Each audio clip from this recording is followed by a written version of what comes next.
Right. Assalamu alaikum wa rahmatullahi wa barakatuh. How you doing, brothers and sisters? Hope you had an amazing weekend. Want to give a shout out to all the people that came out to Marlon Hill's Comedy Legend spot in Milwaukee. It was fabulous. Want to give a shout out to Alum, all the Alum students who I performed on last Friday. Keep studying. Man, it's very encouraging to see young Muslims so invested in Islamic knowledge, Islamic sciences, and Islamic leadership, Islamic studies. So I was really impressed.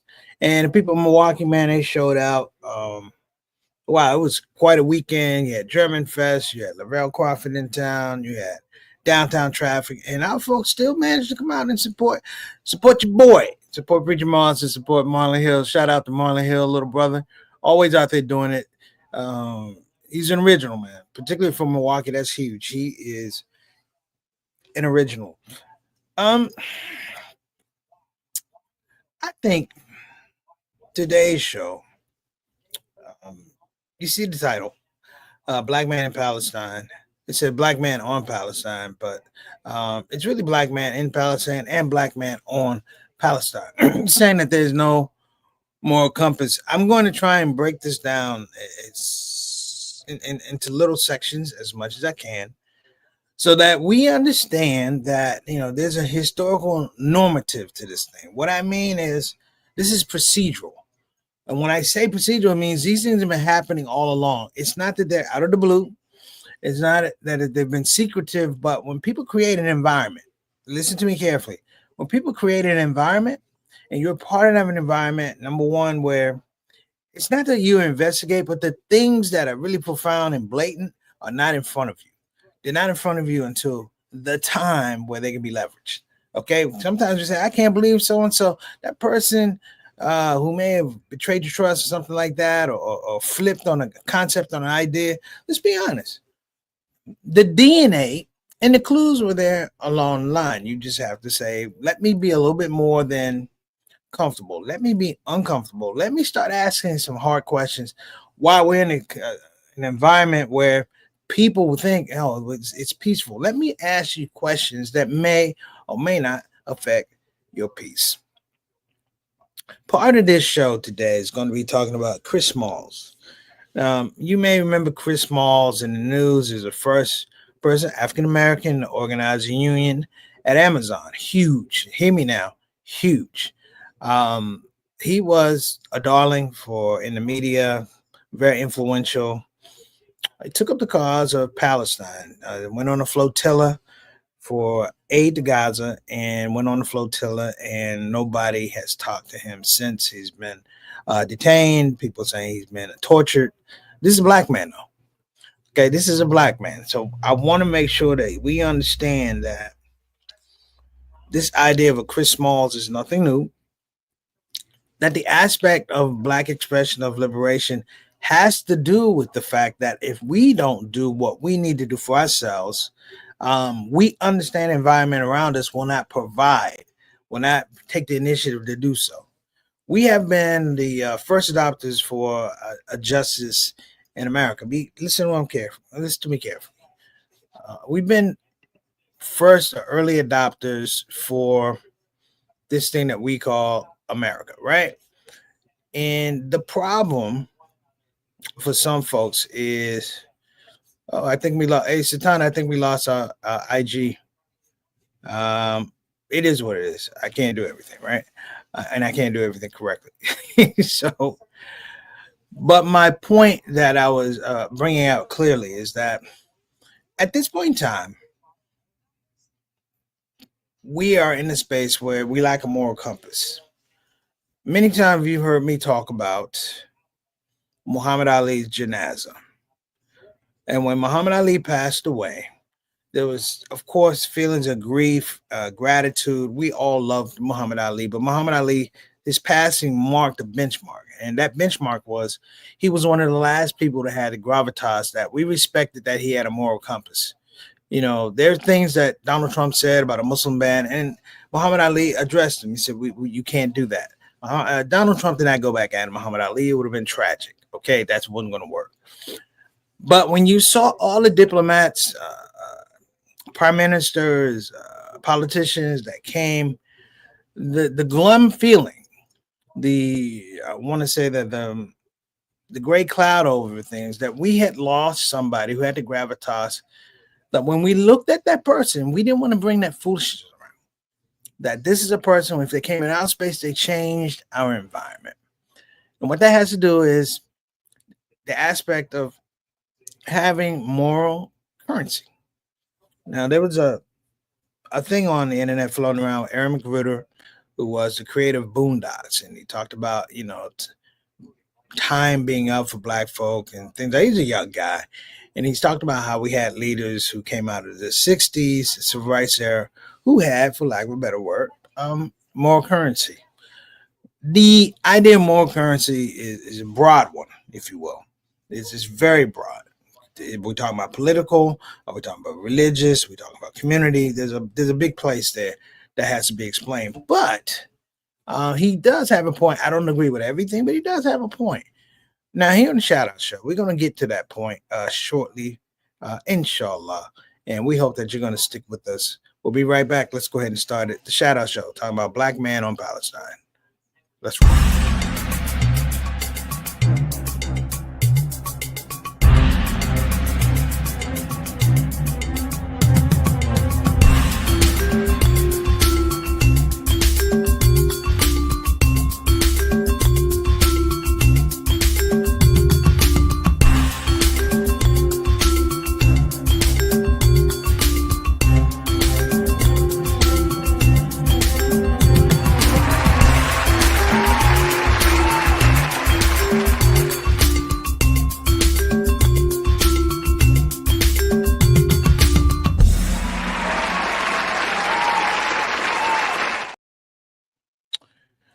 All right, we're back. I want to give a shout out to Shout Out Show family. I want to start out with my main sister. What's going on, little sister? Sister Reed. She says, "Hey family, assalamu alaikum warahmatullahi wabarakatuh. Peace and blessings to you and your family, Derek and Juwan. Hope everybody's doing well."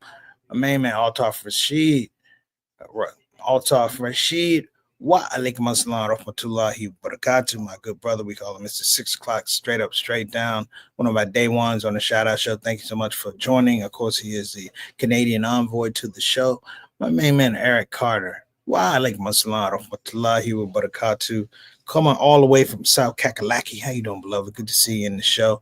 And we have some people going to join later. Where's this little bug trying to kill me here? We're going to have some people join in. Okay, we'll give a shout out to JT. Little brother, he'll be here. Mark Canada. We have a lot of people that tune in to the Shout Out Show. They dip in and dip out. I appreciate it as always. And we were going to give a shout out, of course, to executive producer, Sister Satana Whitfield. Wa alaikum assalam rahmatullahi barakatuh. Sending peace and greetings to the Shout Out Show family. Now, I don't know what happened, brothers and sisters. My main man, Bilal Salahuddin, big brother, what's going on? Wa alaikum assalam rahmatullahi wa barakatuh to you and your queen, Sister Sonia Dolphin Salahuddin. Good to hear from you, brother. Don't know what's going on with Instagram. All of a sudden, it doesn't work. I set it up myself. Things happen, technology, whatever. It is what it is. These days, I don't even trust technology because it always seems that something can go wrong. All of a sudden your internet connection doesn't work, and I don't want to get into conspiracy theories. I've been in technology and in broadcast for a very long time. It just happens. It's just unfortunate because it's not at an optimum moment. So let me get on this thing. Black man on Palestine, which is really black man in Palestine. So let me start out correctly. Bismillah ar-Rahman ar-Rahim. There is a movement in America which would cast me as anti-Zionist. And once you're anti-Zionist in this particular environment, anti-Zionist means that you are anti-Semitic. That the die has been cast that these two things can be connected. Anti-Zionist does not mean that I'm anti-Semitic. It means I'm pro-freedom. It means I'm pro-justice. It means I'm pro-intellectual. I'm pro-learning organization. I'm all these pro things, but in this space, it's always captured as anti. What we've seen for years. This is crazy. We've seen faulty white leadership in America maintain its position and at points expand its strength of position. That we seen corrupt things, and what we got was even more corrupt versions of that thing. To the thing we say, well, listen, that person wasn't as corrupt as that person, and that becomes your A/B choice. And the African American has a distinction in America because they have, by choice, listen to me. Black excellence in America, particularly in the slave era, particularly in the 50s and civil rights era, black excellence was not a preference. It was the only choice. You had to create a model that was so far away from these inferior models that excellence gave you gravitas. Excellence gave you time. Excellence gave you time. What do I mean by that? It means that excellence, in many regards, causes people to rethink what their reactions are going to be. Hear me now. They rethink what their actions are going to be. They don't want to put out an inferior action in the face of an excellent action. It looks cartoonish and it looks buffoonish, but what we've seen over the past couple years, 20, 30 years, is the environment has been much more accepting and accommodating of buffoonish reactions. And let's be honest, out of the black community, we haven't seen or developed leaders who have that moral currency, hmm? that have that moral compass. And what I mean is develop them to a national space, right? It can be local, regional, your mosque, but it's not been a collective. We haven't had a Mount Rushmore of black leadership excellence that's come in the last 20 years. Like the Beatles, we haven't had a Beatles rendition of black leadership excellence that's come out. They killed that with Trump. They killed that with King. They killed that with Malcolm X. They took out religious leaders, and I'm gonna tell you something about religious leaders. That was even more of a threat. I would say it was even more of a threat because um, here's why it's more of a threat. Because now you have this black excellence that you're putting out, and then you have this religious component that drives it drives the black excellence, but it has religious largesse. Okay, it means that I'm excellent because of God. I'm excellent because of this belief, and this belief is, of course, detached from the American government. It's detached from white supremacy. This is the thing that white supremacy has not been able to crush. Therefore, in terms of new religious identity in America, you haven't had any. Even Muslims that came here, immigrant Muslims that came here, let me tell you the facts.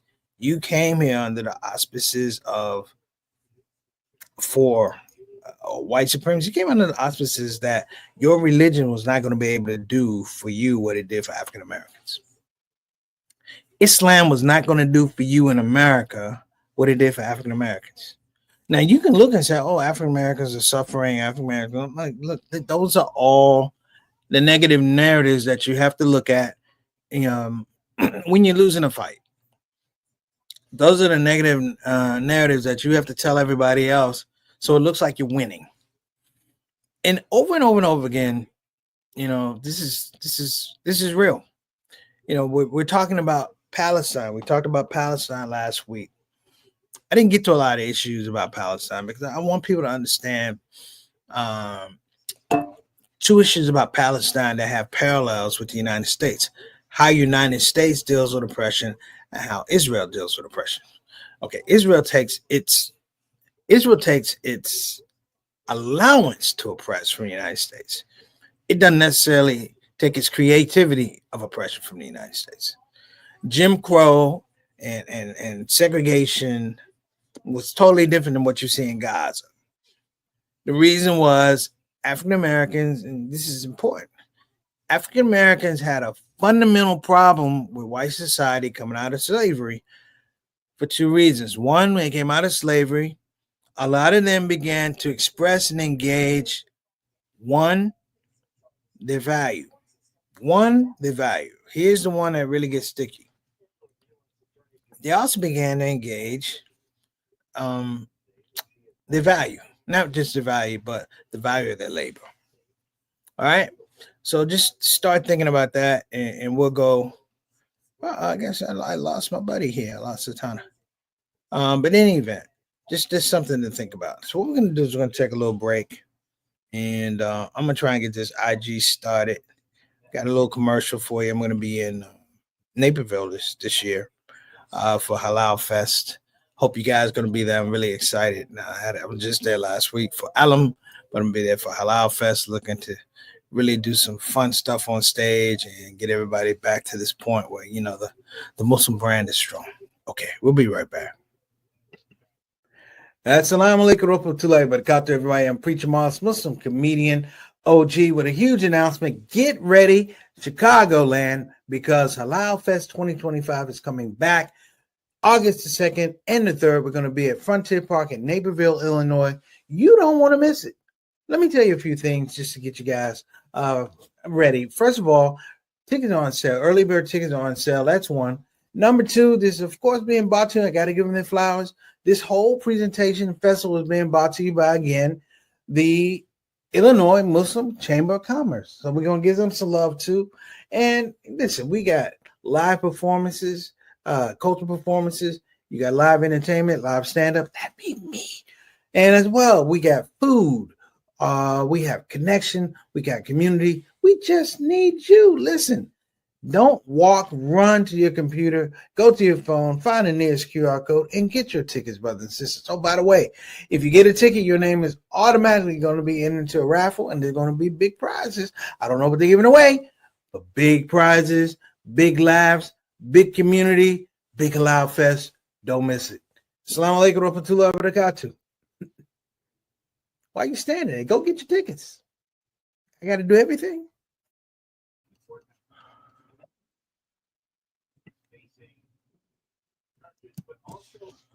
All right, everybody. Thank you so much. I think that something is definitely.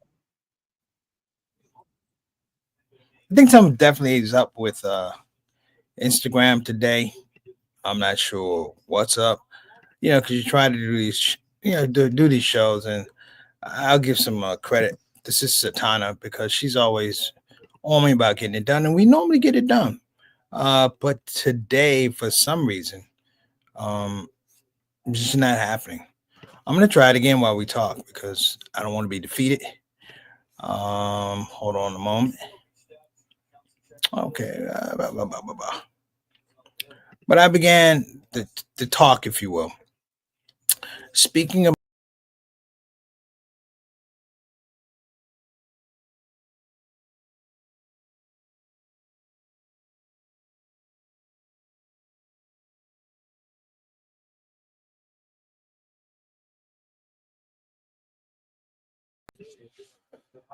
I don't know what's going on, but please stick with me. My main man, Jawad. How you doing, brother? Jawad is a homie from Houston, man. Love this brother. Love his family, man. Thank you so much for tuning in. Assalamu alaikum warahmatullahi wabarakatuh. Brother Derek Muhammad, he's an activist in the city, doing major things. Good to see you. We got Bilal. I've been trying to do this Instagram join. It ain't gonna work, brothers and sisters. I'm just telling you now. You know what? I'm not gonna say that. Hold on a minute. Allah is the best of. Yeah. Okay. Okay. Hold on a minute. I'm still trying to get this done. I don't know why it's not working, but it is what it is. So you guys forgive me. I'm just very dogged about trying to do this stuff. Okay, so it won't work. All right, it happens like that sometimes. But before we went to the break, I started talking about one of the things, really two issues that had a lot to do with blending in, I want to say, Black excellence coming out of slavery.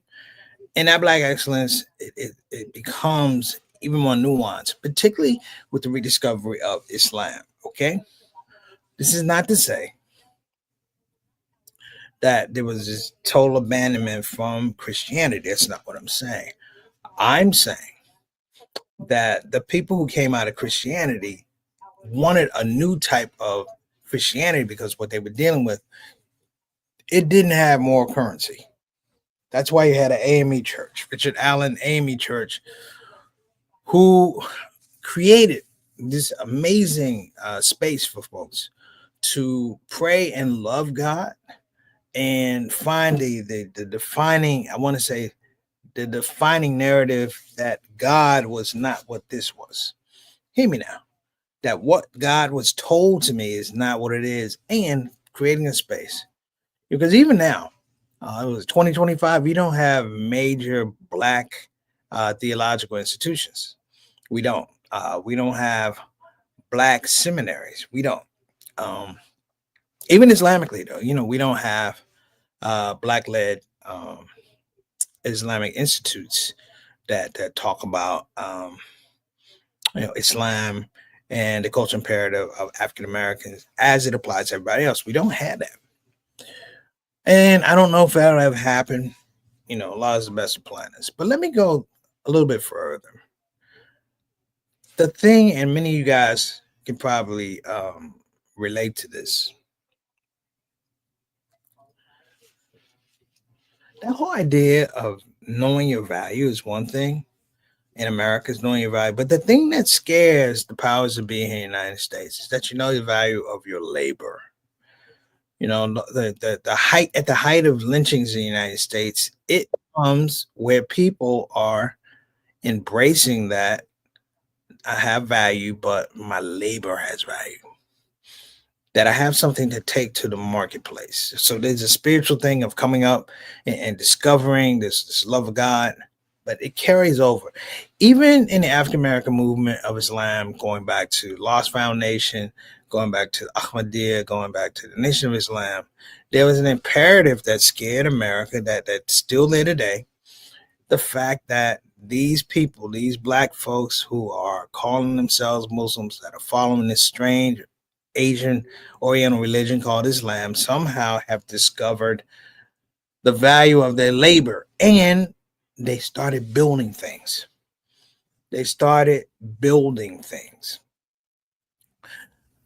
White America never got over that. They still have a problem. If you look at the arts, rap, jazz, all these things, the question is not the value of the work. The question is the value of the labor. And it's always come down to that. And even in 2025, you have people who are trying to frame the value of your labor. Now, we may talk about Gaza, and I'm going to bring it back to Gaza and Palestine, because I talk about this brother, Chris Smalls, who was a labor leader, organized the first union in Amazon, a labor leader. He is potentially more dangerous than Hamas. What do you mean, preach? What they don't tell you is going on in Gaza and Palestine is people still got to work. Labor still needs a place to go. It's not people just sitting around waiting to get bombed, waiting to get oppressed. It's not that. The people in Gaza work tremendously hard. Think about this, tremendously hard to provide for their families, to provide for their children, to create some type of infrastructure there that is meaningful and sustainable in the face of everything. You know what it sounds like? It sounds like slavery. That in the midst of slavery, you still had Black excellence fueling a particular type of ecosystem that gave people pause and connection. Now, I don't want to go too deep because I think it's important. I don't even joke. When they talk about lynching, when Black people got lynched, talking about knowing the value of your labor, they were always lynched on their day off. They never got lynched when they were working for the white man. The moment they weren't lynched, the moment they weren't working for the white man, that's when they got lynched. They had a day off. The white man wanted that labor. And it's interesting because if you understand the culture of sharecropping immediately after, it is a fight about that. The mind of America has so much to do with understanding that if I can control the value of your labor, I can control the value and quality of your life. It happens. Nobody. Let me put some stuff up here. Some of my people up here. Got my brother. Walaikum assalam wa rahmatullahi wa barakatuh. What's going on, brother? Good to see you this weekend. You and Yolanda look great, man. I had a great time, bro. And I said, this is my man Jawad Kawaja. This is my little brother right here. He's been rocking with me for a minute, man. I just want to take a minute out. This is a day one type of brother right here. Man, we've been through some things, and he's been through some things. And if you say, man, what do you have? You have any bad things to say about Jawad Kawaja? I'm like, nope. You'll be wasting your time. I don't have anything bad to say because he's just that kind of brother. Miss you too, Ak. So let me go a little bit deeper because we're beginning to run out of time. And I don't know what happened with Instagram. It's kind of weird. But what's not weird is that there's a reaction. What's not weird is there's a reaction. That for every action, there's a counteraction. For everything we do, there's a reaction. And the pause right now is that the people who are responding, the people who are attacking Muslims, the people who are attacking Palestinians, the people who are attacking folks who inherently have good in their heart. The people who are attacking you are doing so because they feel that there's a pause and a need. There's a pause and no need to have a moral compass. They don't have to have a justification from the Bible. They don't have to have a justification of ethics or reason or logic. It's just that they have the ability to do it.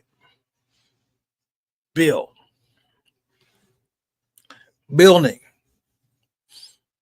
What we could do as a community, and I've said this time and time again, we have to look at the rules of engagement. I went to military school for 6 years. I'm going to tell you one of the best rules of engagement. When you look at the situation, one of the best rules of engagement, decide whether you need to engage in the first place. White supremacy and Zionism are like a hungry wolf. A hungry wolf. If you keep going up to that wolf going, here, wolf, here's food. Here, wolf, here's food. The time you go up to the wolf and you don't have food, you look like food to the wolf, and that's how they react. Some folks that jumped on me about interfaith, I call it interfake. I'm like, no, that's like the hungry wolf. As long as you keep giving me what I want, the moment you don't have food for me that I like or I'm expecting, I think I'm entitled to, I will turn on you. I will eat you.